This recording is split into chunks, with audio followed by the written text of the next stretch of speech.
ఒకేసారి ఒక రాష్ట్రంలో 11,000కు పైగా సైన్స్ టీచర్లకు ట్రైనింగ్ ఇవ్వటం అసలు సాధ్యమేనా? వినడానికి అసాధ్యమనిపించిన ఆంధ్రప్రదేశ్ ప్రభుత్వం ఈ సవాలును స్వీకరించింది. ఈరోజు మనం ఈ భారీ విద్యా ప్రణాళిక వెనుకున్న వ్యూహాన్ని వివరంగా చూద్దాం. 11,629 ఇది కేవలం ఒక అంక కాదు. ఇది ఆంధ్రప్రదేశ్లో సైన్స్ భవిష్యత్తును తీర్చిదిద్దబోతున్న ఉపాధ్యాయుల సంఖ్య. ఇంత పెద్ద సంఖ్యలో ఉన్నవారికి ఒకేసారి శిక్షణ ఇవ్వడమంటే అదొక మామూలు సవాల్ కాదు. మరి దీనికి సమాధానమేంటి? ఈ సవాలును అధిగమించడానికి ఆంధ్రప్రదేశ్ ప్రభుత్వం దగ్గర ఒక పక్కా ప్రణాళిక ఉంది. ఇది కేవలం ఒక ప్రోగ్రాం కాదు, ఒక పెద్ద విద్యా ఉద్యమం లాంటిది. ఈ ప్రోగ్రాంలో ఉన్న ఒక గొప్ప విషయమేంటంటే, దీన్ని ఎవరో పైనుంచి రుద్దలేదు. అసలు టీచర్లకు ఏం కావాలి, వాళ్ళవసరాలు ఏంటి అని తెలుసుకోవడానికి టీచర్ ట్రైనింగ్ నీడ్ ఎనాలిసిస్ అంటే టీఎన్ఏ అని ఒకటి చేశారు. దాని ఫలితంగానే ఈ కార్యక్రమం పుట్టింది. అంటే ఈ మార్పుకు అసలైన చోదక శక్తి టీచర్లే అన్నమాట. సరే, మరి ఈ ప్రోగ్రాంకు గుండెకాయ లాంటిది ఏంటి? అదే సైన్స్లో అప్లికేషన్ స్కిల్స్ నిర్మించడం అనే కోర్స్. దీని లక్ష్యం కేవలం సైన్స్ పాఠాలు చెప్పడమే కాదు, స్టూడెంట్స్లో సైన్స్ మీద ఆసక్తిని, పరిశోధన చెయ్యాలనే తపనను పెంచడం.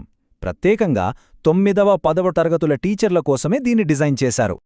ఇంత పెద్ద కార్యక్రమాన్ని ఎలా అమలు చేస్తారు అనే ప్రశ్న వస్తుంది కదా. దానికి సమాధానమే ఈ క్యాస్కేడ్ మోడల్. అంటే ఒక జలపాతంలా జ్ఞానం అనేది స్టేట్ లెవెల్ ఎక్స్పర్ట్స్ నుంచి ప్రతి క్లాస్ రూమ్కి చేరుతుందన్నమాట.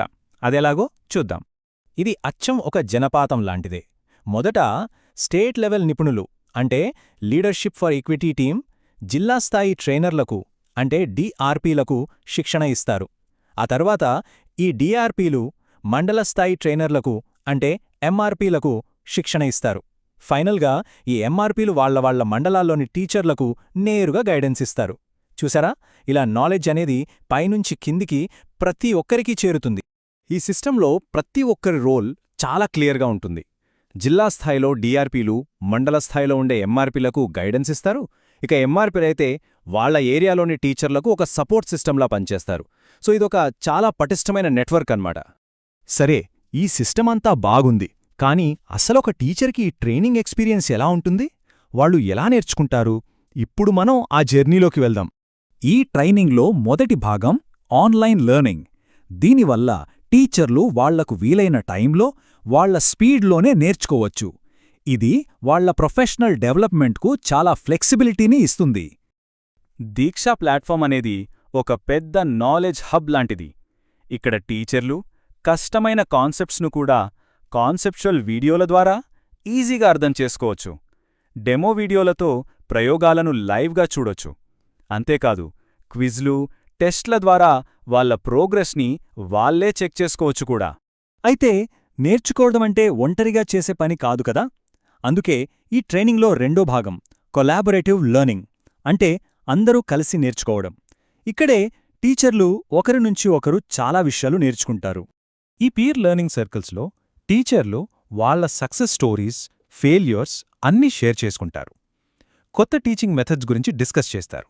దీనివల్ల వాళ్ళు నేర్చుకున్నది కేవలం థియోరీలా కాకుండా వాళ్ల క్లాస్ రూముల్లో ప్రాక్టికల్గా అప్లై అవుతుంది.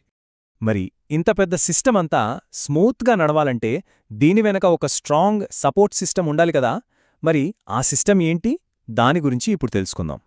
అసలు ఇంత పెద్ద కార్యక్రమాన్ని ఎవరు మానిటర్ చేస్తారు? ఎవరు అన్నింటినీ ట్రాక్లో ఉంచుతారు? తెర వెనుక ఎవరున్నారో చూద్దాం. ఈ కార్యక్రమం సక్సెస్ అవ్వడానికి చాలా సంస్థలు కలిసి పనిచేస్తున్నాయి. స్టేట్ లెవెల్లో ఎస్సీఈఆర్టీ, సమగ్ర శిక్ష లాంటివి చూసుకుంటే, జిల్లా, మండల స్థాయిలో డిఈఓలు, ఎంఈఓలు చూసుకుంటారు. ఇక టెక్నికల్ సపోర్ట్ కోసం AP Diksha team, leadership for equity లాంటి పార్ట్నర్స్ ఇలా అందరూ కలిసి ఈ మహాయజ్ఞంలో భాగమయ్యారు. ఎంత ప్లానింగ్, ఎంత కష్టం, ఇదంతా ఎందుకోసం? అంతిమంగా ఈ మార్పు ఎక్కడికి చేరాలి? తరగతి గదికే కదా. కరెక్ట్. ఈ జ్ఞాన ప్రవాహం అనేది టీచర్ దగ్గరే ఆగిపోదు. దీని అసలైన డెస్టినేషన్ వేరే ఉంది. ఈ మొత్తం కార్యక్రమం యొక్క అసలైన లక్ష్యం ఒక్కటే, రాష్ట్రవ్యాప్తంగా టీచింగ్ మెథడ్స్ను ఇంప్రూవ్ చేసి తద్వారా విద్యార్థుల లెర్నింగ్ అవుట్కమ్స్ను మెరుగుపరచడం. ప్రతి స్టూడెంట్లో ఒక సైంటిస్ట్ను చూడటమే దీని ఫైనల్ గోల్. ఈ ప్రోగ్రాం యొక్క సారాంశం మొత్తం ఈ పేరులోనే ఉంది. సైన్స్లో అప్లికేషన్ స్కిల్స్ నిర్మించడం. అంటే కేవలం సమాచారాన్ని బట్టి పట్టించడం కాదు, దాన్ని ఎలా ఉపయోగించాలో నేర్పించడం. ఈ విద్యా విప్లవం అనేది ఒక్కో టీచర్తో, ఒక్కో క్లాస్ రూమ్తో మొదలవుతుంది. ఇది ఖచ్చితంగా ఆంధ్రప్రదేశ్ విద్యారంగంలో ఒక కొత్త అధ్యాయానికి నాంది పలుకుతుందని ఆశిద్దాం. ఇదొక పెద్ద ఆశాకిరణం.